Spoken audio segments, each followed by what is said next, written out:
आज मैं अपने दोस्त की कहानी सुनाने वाला हूं, जिससे मैं कभी मिला नहीं, हाथ नहीं मिलाया, पर घंटों बैठकर बातें की, महसूस किया।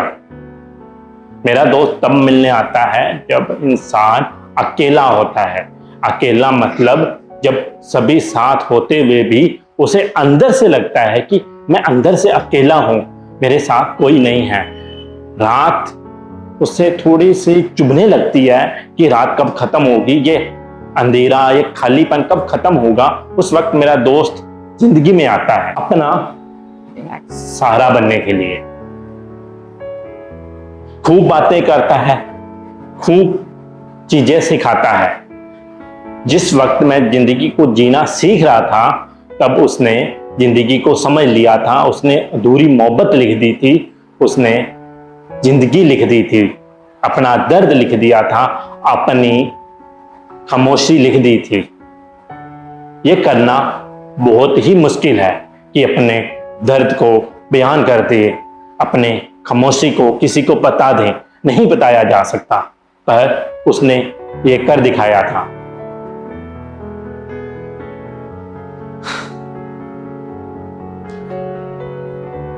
वो मेरा दोस्त जिंदगी में जब आया था ना, तो मैं भी थोड़ा अकेला था, सबके साथ होते हुए भी। उसका जिक्र अपनी कविता में भी करता हूं। उस कविता का नाम है तेरे बगैर। चलो मैं आपको वो कविता भी सुना देता हूं, और ये पहली बार मैं सभी को कविता सुनाने वाला हूं। तेरे बगैर मैं उलझा उलझा रहता हूं उन कविताओं में, जिन कविताओं में मैं तुम्हें ढूंढता रहता हूं। तेरे बगैर अमृता प्रीतम, शिव कुमार बटालवी, जॉन एलिया से दुनिया जहां की बातें करता हूं। उस रात तेरा जिक्र नहीं होता। तेरे बगैर वक्त की किसी सुई पर रुका हूं, पर ये जिंदगी यूं ही चलती जा रही है। तेरे बगैर मन में एक तूफान सा उड़ता है। तेरे बगैर उस खाली पन्ने जैसा हूं जिसे अभी किताब बनना बाकी है। तेरे बगैर उस कवि जैसा हूं जिसके पास कोई रचना नहीं है।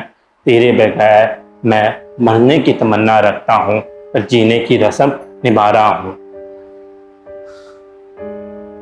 जब मैंने ये कविता लिखी थी, उस वक्त मुझे समझ नहीं थी कि ये कविता कहाँ से आई और कैसे लिखी गई, पर आज मुझे समझ आता है। जब मैं ये कविता लिख रहा था, जिन कवियों का, जिन शायरों का जिक्र हुआ है इस कविता में, अमृता प्रीतम, शिव कुमार बटालवी, जॉन एलिया, उनकी जिंदगी में ऐसा समय आया, जिंदगी में कोई अधूरी चीज थी जो वो पूरा करने चाहते थे। मोहब्बत, अपना दर्द और खामोशी उन्होंने शब्दों में उतार दी। कुछ शख्स ऐसे होते हैं जो दुनिया छोड़कर तो चले जाते हैं, पर उनके शब्द, उनकी आवाज हमेशा यहाँ पर रह जाती है। मेरा दोस्त भी ऐसा ही है। उसने मोहब्बत लिखी, पर उसे कभी मोहब्बत मिली नहीं। उसने जिंदगी लिखी, पर जिंदगी के साथ कभी समझौता नहीं किया। उसका जन्म उत्तर प्रदेश के अमरोहा शहर में हुआ। घर में किताबें थी, इल्म था, तहजीब थी। जिस वक्त ना दूसरे बच्चे खिलौनों के साथ खेलते हैं ना, उस वक्त वो किताबों के साथ रहता था। उसे शब्दों से प्यार हो गया, पर उस बच्चे को नहीं पता था जब वो बड़ा होगा यही शब्द उसके अकेलेपन का कारण बन जाएंगे। मुझे ऐसा लगता है जब मेरा दोस्त बचपन में किताबें, शब्द पढ़ता होगा, तो उसको ऐसा जरूर महसूस होता होगा कि ये दुनिया सिर्फ तलवार से नहीं जीती जा सकती, ये दुनिया शब्दों से भी जीती जा सकती है। अमरोह की गलियों में वो बड़ा हुआ, अपनी शायरी, अपनी नज़्मों को लोगों तक पहुंचाता था, सुनाता था, पर कुछ उसकी जिंदगी में ऐसा होने वाला था जो उसको बिल्कुल बदल कर रख देगा। उसकी उम्र रही होगी कुछ 23-24 साल, तब उसको पता चला कि भारत का बंटवारा होने वाला है, एक नया देश बनने वाला है। उस देश का नाम रखा है पाकिस्तान। और मुझे अपना वतन, अपना शहर, अपनी गलियां, अपना ये घर छोड़कर जाना होगा नए देश में जिसका नाम है पाकिस्तान। वो चला गया, पर उसका एक हिस्सा कहीं अमरोह में रह गया। अपनी नज़मों में, अपनी शायरी में उसका जिक्र किया करता था अपने वतन का, अपने शहर का।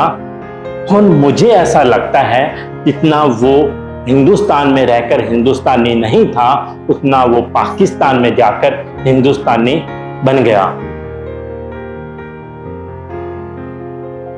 क्योंकि उसके दिल में हिंदुस्तान, भारत बसता था। वो शहर, वो गलियां बसती थी।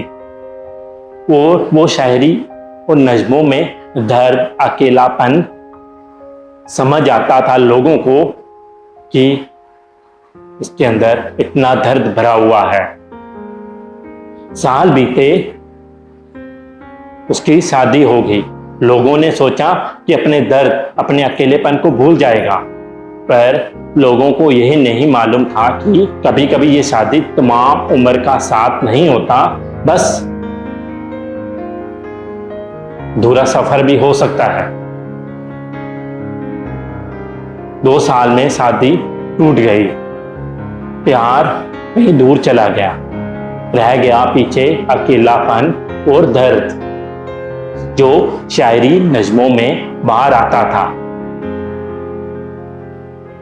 उससे किसी ने पूछा कि तुम इतने उदास क्यों रहते हो? उसने मुस्कुरा दिया और कुछ नहीं बोला। कभी कभी शब्द हमारे दर्द को बयान नहीं कर पाते, जितना खामोशी कर जाती है, उसकी खामोशी ने बहुत कुछ कह दिया था।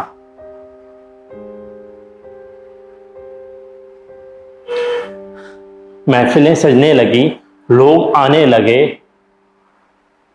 जॉन एलिया के शेर सुनने के लिए नहीं, उन्हें महसूस करने के लिए, क्योंकि वो शेर नहीं पढ़ा करते थे। वो अपने दिल की बातें बिल्कुल बेधड़क होकर खोल कर रख दिया करते थे कि दिल में मेरे ये चल रहा है। वो शायरी में, नज़म में बयान होता था।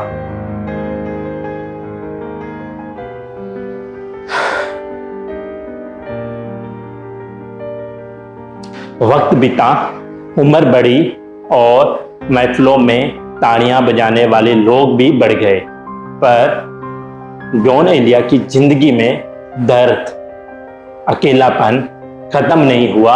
हो सकता है कि वक्त के साथ वो ज़्यादा बढ़ गया। उनकी शायरी, उनकी नज़मों में और जो जिन महफिलों में वो बैठा करते थे, उनमें वो दर्द दिख जाता है कि वो कितने अकेले हैं, कितना उनके अंदर दर्द है। क्योंकि उन्होंने कहीं कहा भी था कि मैंने तमाम उम्र अपना दर्द खुर्च खुर्च कर लिखा है।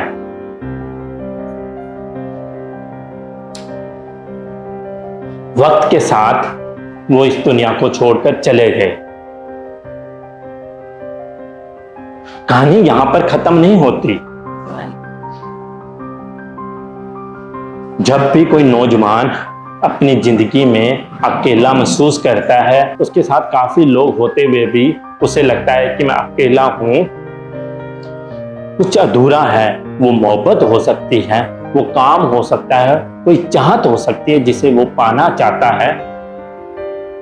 जब उसके अंदर वो एहसास, वो डर, वो अकेलापन अंदर ही अंदर रह जाता है, तब मेरा दोस्त आता है जॉन एलिया उसे संभालने के लिए, क्योंकि उसने अकेलेपन, दर्द पर तमाम उम्र लिख दी। उसे दर्द की हर चीज मालूम है, दर्द कैसे दर्द देता है। जब आप सोशल मीडिया पर उनकी पोस्ट देखते हो या उनकी शायरी पढ़ते हो या क्लिप देखते हो, आपको अच्छी लगती है, आप अपने दोस्त या अपने चाहने वाले को सेंड कर देते हो कि अच्छा लिखता है। तब उनकी किताबें पढ़ो, उन्हें समझो, तुम महसूस करोगे कि तुम्हारी आधी जिंदगी उन्होंने लिख दी है। वो तुम्हारे दोस्त बन जाएंगे। कि मेरा दोस्त था, जी हाँ, आज मैंने अपने दोस्त जॉन एलिया की कहानी सुनाई आपको।